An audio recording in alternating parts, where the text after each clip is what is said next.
कल्पना कीजिए कि हम झारखंड के एक ऊंचे पठार पर खड़े हैं, बिल्कुल उसकी रीढ़ पर। यहां से पानी वो दो अलग अलग दिशाओं में अपनी कहानी लिखने निकलता है। कुछ धाराएं उत्तर की ओर मुड़कर गंगा के विशाल मैदानों की तरफ चली जाती हैं, तो कुछ पूरब और दक्षिण का रास्ता पकड़ती हैं सीधे बंगाल की खाड़ी की ओर। आज हमारे पास जो स्रोत हैं, उनके सहारे हम झारखंड के इसी दिलचस्प नदी तंत्र की गहराइयों में उतरने वाले हैं। और देखिए, ये सिर्फ एक भूगोल की क्लास नहीं होने वाली। हम इन नदियों के यूं कहें कि मिजाज को समझेंगे, उनके किरदारों से मिलेंगे। कोई शांत है, कोई गुस्सैल, कोई अपने अंदर हजारों साल पुराने राज छुपाए बैठी है। हमारा मकसद इन नदियों की शख्सियत को इस तरह से जानना है कि ये जानकारी दिमाग में छप जाए, खासकर उन लोगों के लिए जो प्रतियोगी परीक्षाओं की तैयारी कर रहे हैं। हम उनके उद्गम, सहायक नदियों और सबसे बड़ी खासियत क्या है, इस पर ध्यान देंगे। बिल्कुल। तो चलिए कहानी शुरू करते हैं पठार के ऊपर से ही। एक बुनियादी सवाल से शुरू करते हैं। झारखंड की नदियों का एक आम स्वभाव कैसा है? क्या ये हिमालय की नदियों की तरह साल भर पानी से भरी रहती हैं?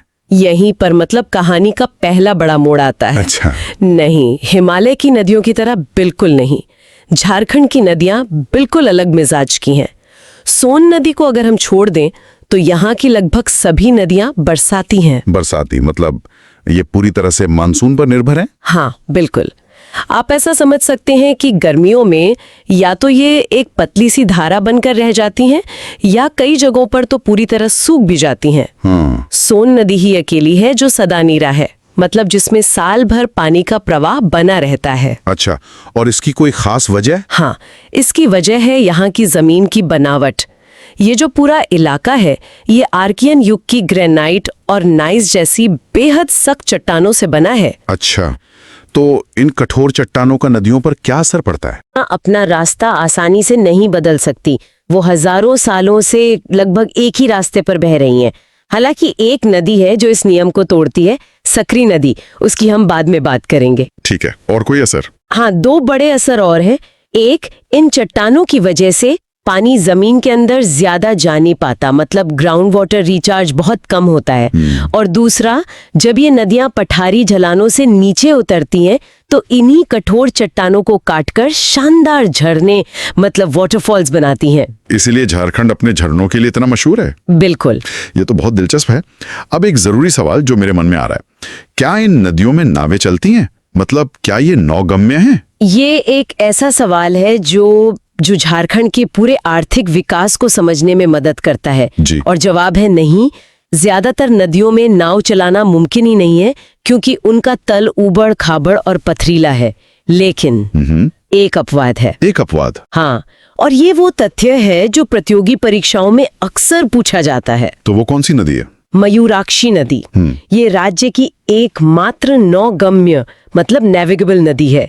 सोचिए, इसका मतलब है कि ऐतिहासिक रूप से यहाँ व्यापार और परिवहन के लिए नदियों का इस्तेमाल लगभग नामुमकिन था। वाह, ये तो सिर्फ एक तथ्य नहीं, पूरी कहानी है।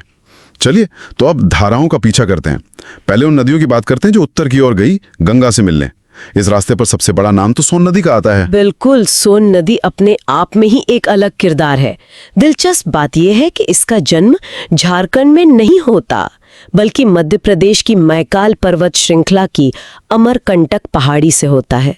ये झारखंड में बस पलामू और गढ़वा जिलों की सीमा को छूते हुए निकल जाती है और आखिरकार पटना के पास गंगा में मिल जाती है। स्रोतों में इसके कुछ पुराने नामों का भी जिक्र है, सोनभद्र और हिरण्यवाह। हिरण्यवाह, इसका मतलब तो सोने को ढोने वाली जैसा लगता है। क्या ये सच है? हाँ, हिरण्य का संस्कृत में अर्थ सोना ही है। और ये सिर्फ कल्पना नहीं है। प्राचीन मान्यता यही है कि इसकी रेत में सोने के कण पाए जाते थे। आज भले ये मुमकिन ना हो, लेकिन ये नाम बताता है कि प्राचीन काल में ये नदी समृद्धि का प्रतीक थी। इसकी सबसे अहम सहायक नदी है उत्तरी कोयल। तो अब उत्तरी कोयल पर आते हैं। इसकी क्या कहानी है? उत्तरी कोयल नदी रांची के पठार के बीचों बीच पिस्का इलाके से निकलती है, लेकिन इसकी असली पहचान इस पर बने एक बांध से है, कुटकू बांध, जिसे मंडल डैम के नाम से भी जाना जाता है। एक मिनट, मंडल डैम? ये तो काफी खबरों में रहा है ना, विवादों में भी। हाँ, बिल्कुल। ये दशकों से सिंचाई और बिजली बनाने की एक बहुत बड़ी परियोजना रही है, लेकिन पर्यावरण और विस्थापन को लेकर काफी विवादों में भी रही। इससे बेतला नेशनल पार्क के कुछ हिस्से के डूबने का खतरा था। तो ये विकास और पर्यावरण के बीच की बहस का एक बड़ा उदाहरण है। उत्तरी कोयल की अपनी सहायक नदियां हैं, औरंगा, अमानत और बूढ़ा। एक और नदी है पुनपुन, जिसके पुराने नाम बहुत दिलचस्प हैं, कीकट और बमागदी।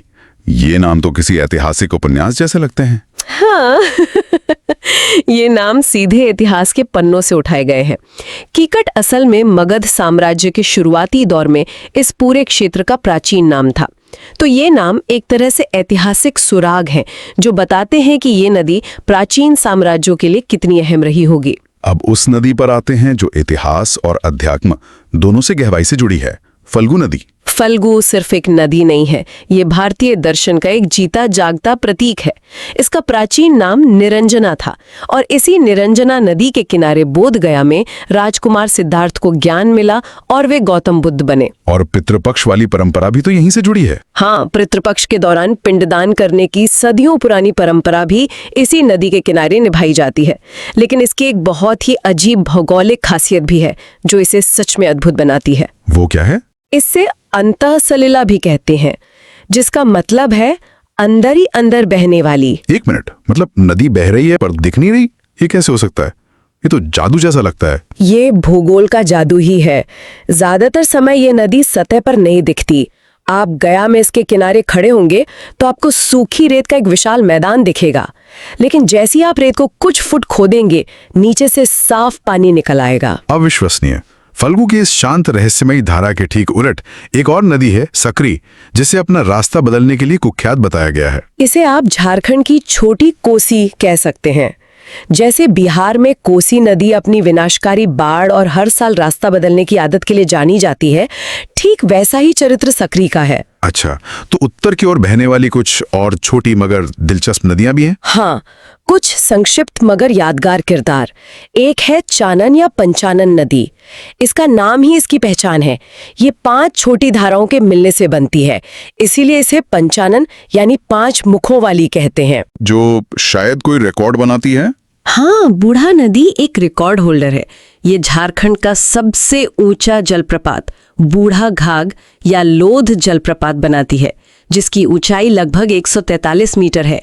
और आखिर में अमानत नदी, जो चतरा के लावालौंग वन्यजीव अभयारण्य की दक्षिणी सीमा बनाती है।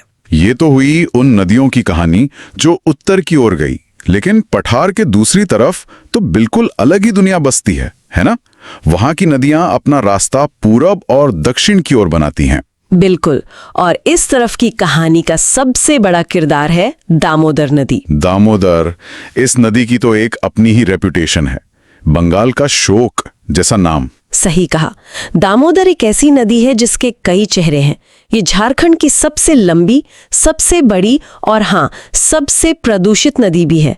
इसे बंगाल का शोक इसलिए कहते थे क्योंकि आजादी से पहले ये पश्चिम बंगाल में भयानक बाढ़ लाती थी, लेकिन फिर दामोदर घाटी निगल यानी डीवीसी के तहत कई बांध बने और इसके इस विनाशकारी रूप पर काबू पाया गया। लेकिन इसके और भी नाम हैं जो बिल्कुल उल्टे हैं। एक तरफ शोक तो दूसरी तरफ देव नदी। ये तो बड़ा विरोधाभास है। यही तो दामोदर का चरित्र है।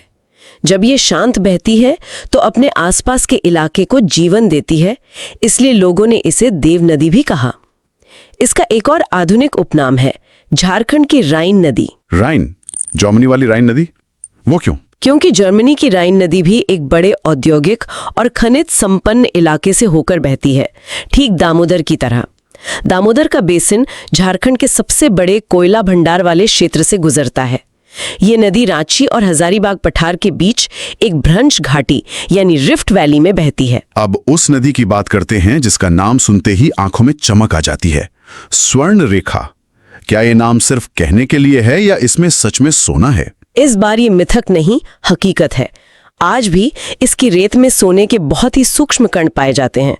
स्थानीय लोग आज भी पारंपरिक तरीकों से रेत छानकर सोना निकालते हैं। कमाल है। लेकिन सोने से भी बड़ी इसकी एक और भौगोलिक विशिष्टता है जो इसे भारत की कुछ चुनिंदा नदियों में शामिल करती है। वो क्या है? स्वर्ण रेखा झारखंड से निकलने वाली एकमात्र ऐसी नदी है जो किसी दूसरी नदी में नहीं मिलती।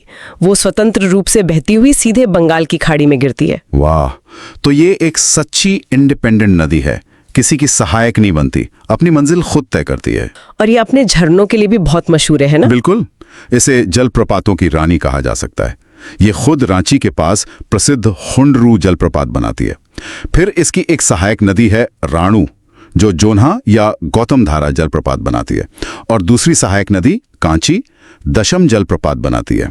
मतलब एक ही नदी सिस्टम में झरनों का एक पूरा परिवार है। और यहाँ के कल्चर से भी इसका कोई नाता है? हाँ, स्वर्ण रेखा और उसकी सहायक नदियों के संगम पर मकर संक्रांति के समय टुसू मेला लगता है, जो इस क्षेत्र का एक बड़ा सांस्कृतिक पर्व है। दामोदर की एक जरूरी सहायक नदी बराकर भी है। बराकर को सिर्फ दामोदर की सहायक नदी कहना इसके महत्व को थोड़ा कम करना होगा। ये एक प्राचीन नदी है। इसका जिक्र बौद्ध और जैन साहित्य तक में मिलता है।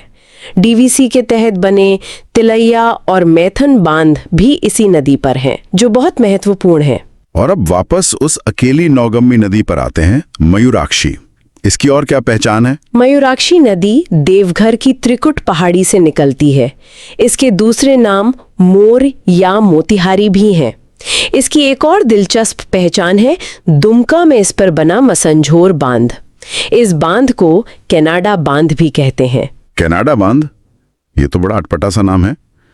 इसके पीछे जरूर कोई कहानी होगी। कहानी ये है कि इस बांध के निर्माण में कनाडा सरकार ने आर्थिक मदद की थी, तो उनके सम्मान में इसे ये उपनाम दिया गया।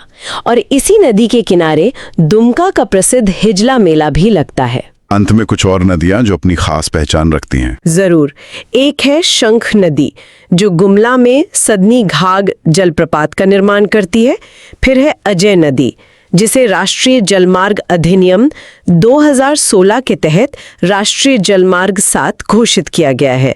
और अंत में एक ऐसी नदी जो शायद ऐतिहासिक रूप से सबसे महत्वपूर्ण है, तजना नदी। तजना नदी, मैंने इसका नाम ज्यादा नहीं सुना। इसमें क्या खास है? ये नदी अपने अंदर एक पूरी भूली बिसरी सभ्यता के राज छिपाए बैठी है। खूंटी जिले में इसके किनारे असुर सभ्यता के ढेर सारे अवशेष मिले हैं। एक मिनट, असुर सभ्यता? मैं तो असुरों को पौराणिक कथाओं का हिस्सा समझता था। नहीं, ये पौराणिक कथा नहीं, इतिहास है। असुर झारखंड की प्राचीनतम जनजातियों में से एक है और वे भारत के शुरुआती लौह शिल्पी यानी आयरन स्मेल्टर्स थे। तजना नदी के किनारे मिले ईंटों के घर, मिट्टी के बर्तन और लोहे के औजार हमें हजारों साल पुराने उस इतिहास से जोड़ते हैं जिसके बारे में ज्यादा लिखा नहीं गया। ये तो अविश्वसनीय है। मतलब एक छोटी सी नदी भारत के पहले औद्योगिक समाजों में से एक की गवाह है। आज हमने झारखंड के पठार से अपना सफर पूरा किया। हमने सदानीरा सोन के शांत प्रवाह को देखा, रेत के नीचे बहती फल्गु के जादू को महसूस किया, दामोदर के दोहरे चरित्र को समझा और तजना के किनारे हजारों साल पुराने इतिहास को छुआ। ये सिर्फ पानी की धाराएं नहीं है, ये संस्कृति, इतिहास और जीवन की जीवन रेखाएं हैं। आज की चर्चा का सार यही है कि झारखंड की नदियां, जो यहाँ के अनूठे पठारी भूगोल से बनी हैं, विरोधाभासों का एक मिश्रण है। वे बरसाती होकर भी जीवन देती हैं, नाव चलाने लायक न होकर भी शानदार झरने बनाती हैं और अपने अंदर औद्योगिक प्रदूषण और प्राचीन सभ्यताओं के रहस्य दोनों को समेटे हुए हैं। और ये बात मुझे सोचने पे मजबूर कर रही है। एक तरफ तजना नदी के किनारे असुर सभ्यता है जो हजारों साल पहले लोहे के उस्ताद थे, और आज दामोदर नदी झारखंड के आधुनिक औद्योगिक और खनन क्षेत्र की जीवन रेखा है। ये एक विचारणीय प्रश्न छोड़ जाता है। प्राचीन लौह शिल्पी असुरों से लेकर आज के औद्योगिक समाज तक झारखंड के लोगों और उनकी नदियों के बीच का रिश्ता आखिर बदला कैसे है?